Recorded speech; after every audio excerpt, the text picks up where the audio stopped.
ಬೋನ್ surgery ಮಾಡುವ ಮೂಲಕ ಯಶಸ್ಸು ಕಂಡ ವೇದ ಮಲ್ಟಿ ಸ್ಪೆಷಾಲಿಟಿ ಆಸ್ಪತ್ರೆ. ಕಲ್ಯಾಣ ಕರ್ನಾಟಕ ಭಾಗವಾದ ಕಲಬುರಗಿಯ ನಗರದಲ್ಲಿ ನೂತನವಾಗಿ ಆರಂಭಗೊಂಡಂತಹ ವೇದ ಮಲ್ಟಿ ಸ್ಪೆಷಾಲಿಟಿ ಆಸ್ಪತ್ರೆಯಲ್ಲಿ ದೊಡ್ಡ ದೊಡ್ಡ ಸರ್ಜರಿಗಳನ್ನು ಮಾಡುವ ಮೂಲಕ ಯಶಸ್ಸು ಕಂಡಿತ್ತು. ಅದರ ಕುರಿತು ಒಂದು ಸಂಪೂರ್ಣ ವರದಿ ಇಲ್ಲಿದೆ ನೋಡಿ.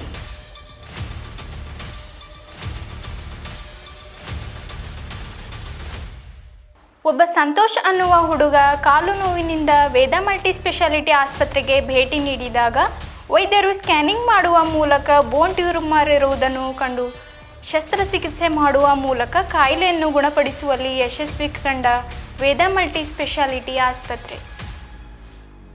ತಿಳಿಸ್ಲಿಕ್ಕೆ ಏನು ಇಷ್ಟಪಡ್ತಿದ್ದೀವಿ ಅಂತಂದರೆ, ಮೇಡಮ್ ಡಾಕ್ಟರ್ ಶ್ರದ್ಧಾ ಪವಾರ್ ಅವರು ಮೇನ್ ಕ್ರಿಶ್ಚಿಯನ್ ಮೆಡಿಕಲ್ ಕಾಲೇಜ್ ಅಂತ ಕೇಳಿರ್ಬೋದು ನೀವು, CMC ಬೆಲ್ಲೂರು ಅಂತಂದ್ಬಿಟ್ಟು. ಇಂಡಿಯಾದಲ್ಲೇ ತುಂಬ ಪ್ರೆಸ್ಟೀಜಿಯಸ್ ಆದಂಥ ಮೆಡಿಕಲ್ ಕಾಲೇಜ್ ಇದೆ ಅದು. ಅಲ್ಲಿಂದ ಒಂದು diploma in allergy and asthma ಅಂತ ಅಂದ್ಬಿಟ್ಟು ಅಲ್ಲಿಂದ ಫೆಲೋಶಿಪ್ ಮಾಡ್ಕೊಂಡ್ಬಂದಿದ್ದಾರೆ. ಸೊ ಇದ್ರದ್ದು ಏನು ಯೂಸ್ ಇದೆ, ಏನಕ್ಕೆ ಇಲ್ಲಿ ನಮ್ಮದು ಜನಕ್ಕೆ ಯಾವ ಥರ ಅದನ್ನು ನಾವು ಎಲ್ಪ್ ಕೊಡ್ಬೋದು ಅದರಿಂದ ಅನ್ನೋದನ್ನು ಬಗ್ಗೆ ಅವರು ಕನ್ವೆ ಮಾಡ್ತಾರೆ. ನಮಸ್ಕಾರ, ನಾನು doctor Shraddha Pawar. Of surgery. So as you mentioned that this is the first time in Kalyan Karnataka, as you have claimed that. So any medical body, I'm asking the verification. Any medical body confirms you or any registry confirms you that? Dr. Anil Kumar, consultant anesthesiologist and intensivist, Ved Multi Speciality Hospital. Actually ಎರಡೂ ಒಂದು ಸುಪ್ರಾ major ಕೇಸ್ಗಳು. Actually anaesthesia ಅಂದರೆ ಅರವಳಿಕೆಗೆ ಏನು complications handle ಮಾಡ್ಬೋದು, ಇಂಟ್ರಾಪ್ ಅಂದರೆ during the surgery ಆಗಲಿ, pre app ಆಗಲಿ ಯಾ post app ಆಗಲಿ. ಪೋಸ್ಟ್ ಆಪ್ ಆದರೂ ICU ಮೇಲೆ 1 or 2 days ಅವ್ರು ICU ಅಲ್ಲೂ ಇರ್ತಿರ್ತಾರೆ. ಸೊ ಅಲ್ಲೂ ಏನು ಕಾಂಪ್ಲಿಕೇಶನ್ಸ್, ನಾನು ಅದನ್ನು ಹ್ಯಾಂಗೆ ಹ್ಯಾಂಡಲ್ ಮಾಡಿದೆ ನಾನು ನಿಮ್ಗೆ ಬ್ರೀಫಾಗಿ ಎಲಾಬ್ರೇಟ್ ಮಾಡಲಿಕ್ಕೆ ಬಯಸುತ್ತೇನೆ. So intra operative as a patient ಹೆಂಗೆ ಮಂಜುನಾಥ್ ಅವರೇನು 29 year old ಹೆಂಗಿದ್ದಾರೆ, it's a one of the longest surgery. Around 4 to 5 hours, 5 to 6 hours ಆಯಿತು. ಅದರಲ್ಲಿ ನಮಗೆ ಲಾಟ್ ಆಫ್ ಬ್ಲಡ್ ಲಾಸ್ ಆಯಿತು. ಈ ಮ್ಯಾನೇಜ್ಮೆಂಟ್ ಆಫ್ ಬ್ಲಡ್ ಲಾಸ್, ಈಗ already 1 bottle 2 bottle blood loss ಆಗೇ ಆಗುತ್ತೆ ಯೂಶಲಿ. ಅರೌಂಡ್ 1 bottle ಅಂದರೆ 300 ml 400 ml. ಸೊ ಅದನ್ನು ನಾವು ಅರೌಂಡ್ 700 to 800 ಬ್ಲಡ್ ಲಾಸ್ ಆಯಿತು. ಯಾಕಂದರೆ ಲೋವರ್ ಎಂಡ್ ಆಫ್ ಫೀಮರ್ ಇದೇನಂತಾರೆ, ಫೀಮರ್ ಬೋನ್ ಇದ್ದ biggest long thigh bone. So ಅದನ್ನು ಕಟ್ ಮಾಡಿ ಬೇರೆ ಬೋನ್ ರಿಪ್ಲೇಸ್ ಮಾಡೋದ್ರೆ one of the biggest task in Kalyana Karnataka region. ನಾನಿಲ್ಲಿ ಆಲ್ಮೋಸ್ಟ್ 10 ವರ್ಷದಿಂದ ಇಲ್ಲಿದ್ದೀನಿ ಗುಲ್ಬರ್ಗ ಏರಿಯಾದಲ್ಲಿ. ಈ ಥರ ಆಪ್ರೇಷನ್ ಮಾಡಿದ ಫಸ್ಟ್ ಟೈಮಿಂದ ವೇದ್ ಮಲ್ಟಿ ಸ್ಪೆಷಾಲಿಟಿ ಹಾಸ್ಪಿಟಲ್. ಯಾಕಂದರೆ ಇದು ಒಂಥರ ಬೋನ್ ಟ್ರಾನ್ಸ್ಪ್ಲಾಂಟ್ ಇದ್ದಂಗೆ. Bone to bone transplant is one of the biggest achievement ಅನ್ಬೋದು ಆ್ಯಕ್ಚುಲಿ ವೇದ್ ಹಾಸ್ಪಿಟಲಲ್ಲಿ. ಸೊ ಅದನ್ನು ದೊಡ್ಡ ಸರ್ಜರಿಯಾಗಿ ಮಾಡಿದ್ದು ನಾವು ಸಕ್ಸಸ್ ಆಗಿ ಮಾಡಿದ್ದೀವಿ ಅಂತ ಹೆಮ್ಮೆ, ನಮಗೂ ಕೂಡ ಹೆಮ್ಮೆ ಇದೆ. ಮತ್ತೆಲ್ಲ ನಮ್ಮ ಜನತೆಗೆಲ್ಲ ಗೊತ್ತಾಗಲಿ ಅಂತ ನಾವು ಇದೊಂದು ಪ್ರೆಸ್ ಮೀಟನ್ನು ಅರೇಂಜ್ ಮಾಡ್ತಾ ಇದ್ದೀವಿ. ಸೊ ಬೇರೆ ಪೇಷಂಟ್ಸ್ಗೆಲ್ಲ ಹೆಲ್ಪ್ ಆಗಲಿ. ಸೊ ಅದರ ಥರ ಈ ಪ್ರೊಸೀಜರ್ನ ಲಾಂಗ್ ಡ್ಯೂರೇಷನ್ ವೈಸ್ ನಾನು ಅವ್ರಿಗೆ ಹೆಂಗೆ ಸುನ್ ಮಾಡಿರ್ಬೋದು, ಅರವಳಿಕೆಯನ್ನು ಅಷ್ಟು ಲಾಂಗರ್ ಡ್ಯೂರೇಷನ್ ಹೆಂಗೆ ಎಕ್ಸ್ಟೆಂಡ್ ಮಾಡ್ಬೋದು ಅನ್ನೋದೊಂದು ದೊಡ್ಡ ಇದು ಚಾಲೆಂಜ್ ಆಗಿತ್ತು. ಅದನ್ನು ನಾವು ಚೆನ್ನಾಗಿ ಹ್ಯಾಂಡಲ್ ಮಾಡಿದೆವು. ವೈಟಲ್ಸ್ ಎಲ್ಲ ಮೇಂಟೈನ್ ಮಾಡಿದೆವು. BP ಲಾಟ್ ಆಫ್ ವೇರಿಯೇಷನ್ಸ್ ಆಗ್ತವೆ. Intra operative BP suddenly fall ಆಗುತ್ತೆ, ಹಾರ್ಟ್ ರೇಟ್ ಹೆಚ್ಚಾಗೋ ಚಾನ್ಸಸ್ ಇರುತ್ತೆ. ಸೊ ಶುಗರ್ಸ್ ಎಲ್ಲ ಮೇಂಟೈನ್ ಮಾಡಬೇಕು. ಸೊ ಲಾಂಗರ್ ಡ್ಯೂರೇಷನ್ ಮೇಂಟೈನ್ ಮಾಡೋದೊಂದು big of the achievement.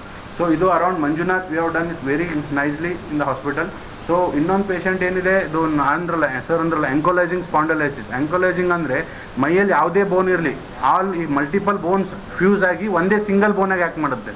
So ಎಲ್ಲ ಕಡೆ ಇದು ಫುಲ್ ಬೋನ್ ಏನಾಗುತ್ತೆ, ಫುಲ್ ಬೆನ್ನೆಲುಬಿನಿದೆ, ಸ್ಪೈನ್ ಏನು ಅಂತೀವಲ್ಲ, ಸ್ಪೈನ್ ಟೋಟಲಿ ಫ್ಯೂಸ್ ಆಗಿರುತ್ತೆ. ಆ ಸ್ಪೈನ್ ಜೊತೆ ಏಜ್ ಆದ ನಂತರ ಎಲ್ಲ ಪಕ್ಕಿನ ಎಲ್ಬಾಗಲಿ, ಕಾಲಿನ ಬೋನ್ ಆಗಲಿ, ಇದು ಸೊಂಟದ ಬೋನ್ ಏನಂದ್ರಲ್ಲ ಅವೆಲ್ಲ ಫ್ಯೂಸ್ ಆಗಿದ್ದು ಅವ್ರಿಗೆ. ಸೊ ಅವ್ರ ಜಾಯಿಂಟ್ ಎಲ್ಲ ಮೂಮೆಂಟ್ ರಿಸ್ಟ್ರಿಕ್ಷನು. ಪೇಷಂಟು ಲೈ ಡೌನು ಆಗ್ಲಿಕ್ಕೆ ಸಾಧ್ಯ ಇಲ್ಲ, ಮಲ್ಕೊಳ್ಳೋಕ್ಕೂ ಬರ್ತಿಲ್ಲ. ಮನೆಯಲ್ಲಾದರೂ ಹೀಗೆ ಸ್ಟೇಟ್ ಮಲ್ಕೋತಾ ಇದ್ರು. ಸೊ ಜಾಯಿಂಟ್ ಮೂಮೆಂಟ್ ಇರೋದಿಲ್ಲ. ಅಂಥ ಪೇಷಂಟಲ್ಲಿ ಅನಸ್ತೀಶಿಯಾ ಕೊಡೋದು it self is a challenge. ಯಾಕಂದರೆ ನೀವು ಎಲ್ಲಿ ಬೆನ್ನಲ್ಲಿ ಚೂಸಿದ್ರೂ ನಿಮಗೆ ನರ ಸಿಗೋದಿಲ್ಲ, ಸುನ್ನಂತೂ ಮಾಡಲೇಬೇಕು. So ankylosing spondylosis is a challenge for all anaesthetist actually ಹೇಳಬೇಕಾದ್ರೆ.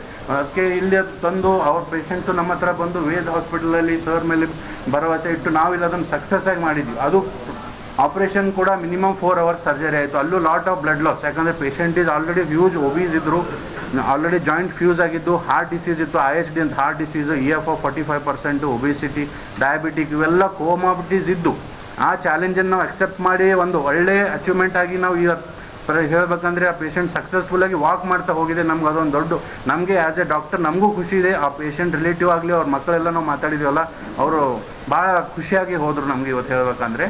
ಸೊ ಅವರಿಗಾದ್ರೂ ನಾವು 1 or 2 days ICU ಅಲ್ಲಿ ಇಟ್ಟಿದ್ದೆವು. ಪೋಸ್ಟ್ ಆಪು ಅಲ್ಲೂ ಒಂಥರ ಬ್ಲಡ್ ಎಲ್ಲ ಏರಿಸಿದೆವು, ಬಿಳಿ ರಕ್ತ ಕಣಗಳು ಕೆಂಪೆಲ್ಲ ಏರಿಸ್ಕೊಂಡು ಶುಗರ್ಸ್ ಎಲ್ಲ ಮೇಂಟೈನ್ ಮಾಡಿ ಸೆಟಲ್ ಮಾಡಿ 3rd day we have shifted to the ವಾರ್ಡಿಗೆ ಶಿಫ್ಟ್ ಮಾಡಿ ಅಲ್ಲೊಂದು 2 days ಆ್ಯಂಟಿಬಯೋಟಿಕ್ ಕೋರ್ಸ್ ಎಲ್ಲ ಕಂಪ್ಲೀಟ್ ಮಾಡಿ ಚೆನ್ನಾಗಿ ಡಿಸ್ಚಾರ್ಜ್ ಮಾಡಿದೆವು. ಸೊ ಎರಡೂ ಚಾಲೆಂಜಸ್, ಇದು one of the challenges case ಅಂತ ನಾವು 2 ಕೇಸನ್ನು ತೊಗೊಂಡು ಪ್ರೆಸ್ ಮೀಟ್ ಮಾಡೋಕ್ಕೆ ಬಯಸಿದ್ದು.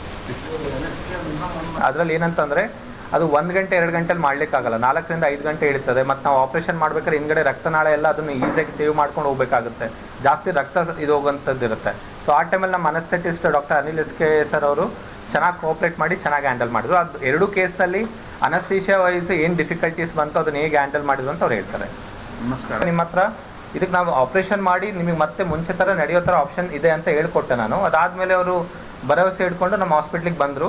ಸೊ ಅವರಿಗೆ ನಾವು ಹಿಪ್ ಜಾಯಿಂಟ್ ರಿಪ್ಲೇಸ್ಮೆಂಟ್ ಮಾಡಿದ್ವಿ. ಅದರಲ್ಲಿ ಮೇನ್ ಏನಂದರೆ ಫ್ಯೂಸ್ ಆಗಿದ್ದು ಜಾಯಿಂಟನ್ನು ತೆಗೆದುಬಿಟ್ಟು ಅದಕ್ಕೆ ಜೋಡಿ ಬದಲಾಯಿಸೋದಂತ ಹೇಳ್ತಾರಲ್ಲ, ಆ ಥರ ಜೋಡಿ ಬದಲಾಯಿಸ್ಬಿಟ್ಟು ಇವಾಗ ಅವರಿಗೆ ಅದು ಆಪ್ರೇಷನ್ ಮಾಡಿದ್ವಿ. ಒಂದು ಕಡೆ ಆಪ್ರೇಷನ್ ಆಗಿದೆ, ಇನ್ನೊಂದು ಕಡೆ ಆಪ್ರೇಷನ್ ಇವಾಗ 2 ವೀಕ್ಸಲ್ಲಿ ಮತ್ತೆ ಹಿಡ್ಕೊಂಡಿದ್ದೀವಿ. ಅದು ಅವ್ರ ಕಾರಣಾಂತರದಿಂದ ಇವತ್ತು ಬರೋಕ್ಕಾಗಲಿಲ್ಲ, ನಾವು ಕನ್ವೆ ಮಾಡಿದ್ವಿ, ಬಟ್ ಬರೋಕ್ಕಾಗಿದ್ದಿಲ್ಲ ಇವಾಗ. ಬೆನ್ನೋವು ಇತ್ತು ಅವರಿಗೆ, ಬೆನ್ನೋವು ಮತ್ತು ಇದು ಸೊಂಟ ನೋವು ಅಂತ ಹೇಳ್ತಾರೆ, ಹಿಪ್ ಜಾಯಿಂಟ್ ಅಂತೀವಲ್ಲ ಅದು ನೋವಿತ್ತು. ಇವಾಗ ಬೆನ್ನೋವಿಂದಕ್ಕೆ ಅದಕ್ಕೆ ಏನು ಮಾಡ್ಲಿಕ್ಕೆ ಬರಲ್ಲ, ನರಗಿರ ಒತ್ತುತ್ತಿತ್ತು ಅಂದರೆ ಅಷ್ಟೇ ಆಪ್ರೇಷನ್ ಮಾಡ್ಲಿಕ್ಕೆ ಬರುತ್ತೆ. ಮೇನ್ ಸೊಂಟದ ನೋವಿಂದ ಅವ್ರಿಗೆ ಏನಂದರೆ ಕಾಲು ಮಡ್ಸ್ಲಿಕ್ಕೆ ಸೀದಾ ಮಾಡ್ಲಿಕ್ಕೆ ಬರ್ತಿದ್ದಿಲ್ಲ, ನಡಿಬೇಕಾದ್ರೆ ಅದ್ರ ಮೇಲೆ ಸಪೋರ್ಟ್ ತೊಗೊಳಕ್ಕೆ ಆಗ್ತಿದ್ದಿಲ್ಲ. ಒಂದು ಪರ್ಟಿಕ್ಯುಲರ್ ಪೊಸಿಷನಲ್ಲಿ ಜಾಯಿಂಟ್ ಫ್ಯೂಸ್ ಆಗಿ ಹೋಗಿತ್ತು. ಸೊ ಅದನ್ನು ಇವಾಗ ಅದನ್ನು ತೆಗೆದುಬಿಟ್ಟು ಫ್ರೀ ಮಾಡಿ ಅಲ್ಲಿಗೆ ಜಾಯಿಂಟ್ ಚೇಂಜ್ ಮಾಡಿದ್ವಿ.